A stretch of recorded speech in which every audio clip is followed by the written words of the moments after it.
ओम साई राम। चलिए आज की वीडियो शुरू करने से पहले बोलूँगी मेरे चैनल को लाइक एंड सब्सक्राइब कीजिएगा। आज टुडे मैसेज है और मैंने बाबा के 3 नंबर रखे हैं 11, 22 और 33। आप बाबा का ध्यान करिए और जो सा भी नंबर आपके लिए आता है उसमें देखिए कि बाबा आज आपको टुडे मैसेज में क्या कहना चाहते हैं। चलिए वीडियो शुरू करती हूँ।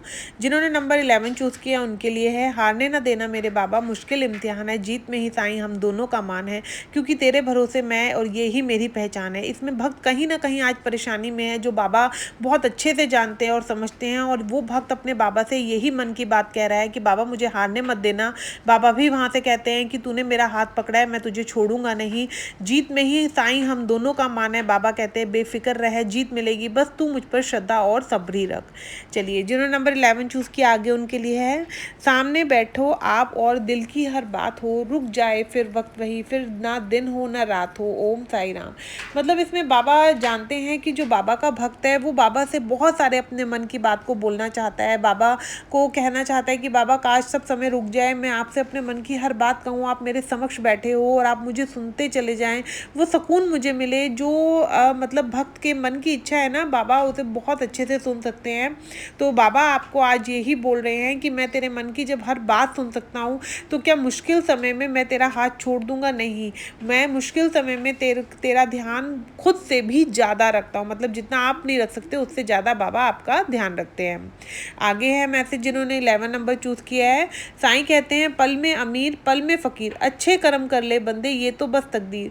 बाबा कह रहे हैं कि आप बहुत जल्दी, अगर कहते हैं ना किस्मत चमक जाए तो अमीर और फ़कीर एक पल में बन सकता है इंसान, लेकिन बाबा जो ध्यान देते हैं, बाबा जो जोर देते हैं अपने बच्चों पर, वो है कर्म करने के लिए। तो बाबा आपको भी कहीं ना कहीं कह रहे हैं कि कर्म कर ले, अच्छे कर्म कर ले बंदे, ये तो बस तकदीर है। जैसे ही आप कर्म करोगे तो आपकी जो तकदीर, जो आपके कोई भी ऐसी प्रॉब्लम्स हैं जो आपकी लाइफ में आ रहे हैं, अनचाही आ रही हैं, आप परेशानी से जूझ रहे हो, तो आप उस मुसीबत से निकल जाएंगे। तो कर्म करने पर बाबा ने आपको जोर दिया है। चलिए जिन्होंने नंबर 22 चूज़ किया उनके लिए है, सुख भी बहुत है परेशानियां भी बहुत है, ज़िंदगी में लाभ है तो हानियां भी बहुत है। क्या हुआ जो भगवान ने थोड़े गम दे दिए, उसकी हम पर मेहरबानियां भी बहुत है। मतलब बाबा का कोई भक्त है जिन्होंने नंबर 22 जैसे चूज़ किया है, तो बाबा कहते हैं वो कहता है मुझसे कि सुख भी बहुत है बाबा, परेशानियां भी बहुत है, ज़िंदगी में लाभ हानियाँ तो चलती रहती है, पर क्यों गम करूँ क्योंकि आप मेरे साथ हो। अगर भक्त का बाबा के प्रति ऐसा विश्वास होता है तो उस समय उसकी तकदीर बहुत ही शीघ्रता से बदलती है, लेकिन उसके लिए विश्वास दृढ़ होना चाहिए। ये नहीं कि मुश्किल परिस्थिति आ रही है और आप एकदम डर जाते हैं और आप बाबा को बोलते हैं कि बाबा आपके होते हुए ऐसा हो गया, ये प्रश्न मत कीजिए, बाबा पर विश्वास रखिए।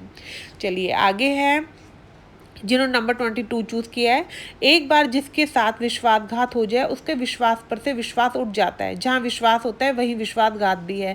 देखिए हो सकता है कि जिन्होंने नंबर 22 चूज़ किया है उनके साथ कोई ना कोई ऐसा विश्वासघात हुआ है जो बाबा आपको हिंट देना चाह रहे हैं, और हो सकता है कि ऐसा विश्वासघात होने वाला हो जहाँ बाबा आपको कह रहे हैं जिस पे आप विश्वास करते हैं थोड़ा सोच समझ कर करिए, आँख बंद करके इतना भी विश्वास मत कर दीजिए कि अंत में आपको पछताना पड़े कि आपने उस इंसान पर इतना विश्वास क्यों किया। चाहे वो अपनी पर्सनल बात बतानी हो, चाहे आप मन हल्का करते हैं तो आपको सबसे पहले उसकी याद आती है। देखिए वक्त का कभी नहीं पता चलता कि वक्त कब करवट लेता है, जो सबसे अच्छा दोस्त होता है वो कब बदल जाता है। ठीक है, ये बाबा आपको हिंट देना चाह रहे हैं। चलिए आगे हैं जिन्होंने नंबर 22 चूज़ किया है, मुश्किल चाहे हो जितनी भी हो, तूफान के खतरे भी नाव किनारे लग ही जाती है, रहमत साईं की जब होती है।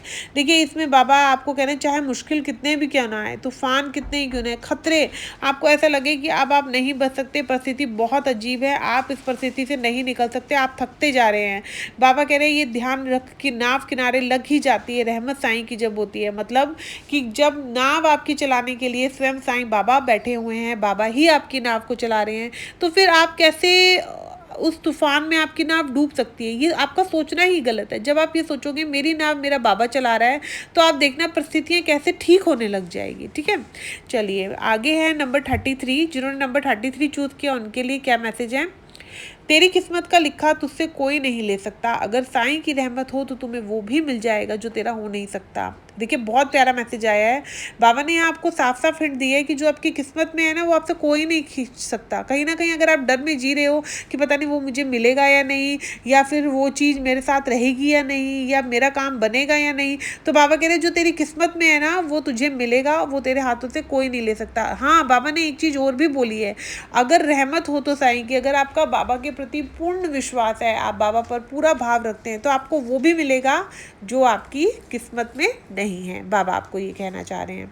चलिए आगे 33 नंबर, मन से पुकार के देख शिरडी के फकीर को बदल सकता है वो हाथ की लकीरों को। देखिए दोबारा आपको वही हिंट आया है इस मैसेज में भी कि मन से पुकार के देख शिरडी के फकीर को, मतलब इतने सकारात्मक रहिए आप बाबा के प्रति, बाबा के प्रति अपने विश्वास को इतना पॉजिटिव रखिए कि बाबा आपके साथ है तो कुछ गलत नहीं हो सकता। अगर गलत हो भी रहा है ना तो आप ये सोचिए कि ये भी बदल जाएगा, ये भी बाबा बदल सकते हैं। जब ऐसा विश्वास आपके साथ होगा तो आप खुद महसूस करेंगे कि हाथों की लकीरें भी बदल रही है। किस तरीके से हाथों की लकीरें बाबा के आशीर्वाद से, बाबा की ब्लेसिंग से बदलने लग जाएगी। लेकिन बस आपने बाबा को अपना पूर्ण विश्वास देना है कि मेरा साईं मेरे साथ है, तो आज गलत दिख रहा है लेकिन आगमन आने वाले समय में वो भी अच्छा ही होगा।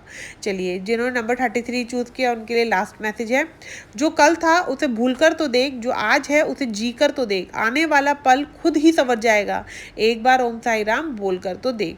देखिए बाबा आपको कह रहे हैं जो कल था ना उसे भूल जाइए, जो कल था वो वापस नहीं आ सकता, आप उसको बदलने भी नहीं जा सकते हो। जो आज है उसे आप बदल सकते हो, तो जो आज है उसे जी कर देखो, उसको खुलकर जियो, चाहे उसमें थोड़ी खुशी हो या ज़्यादा खुशी हो, लेकिन उसको जियो। आने वाला पल खुद ही संवर जाएगा। मतलब बाबा कह रहे हैं आने वाला जो पल है आप देखेंगे खुद ही संवर रहा है, एक बार ओम साई राम बोलकर तो देखो, चाहे बोलकर देखो। मतलब यही है कि बाबा का, कि आप बाबा का ओम साई राम लिख भी सकते हैं और ओम साई राम का जाप भी कर सकते हैं। चलिए ओम साई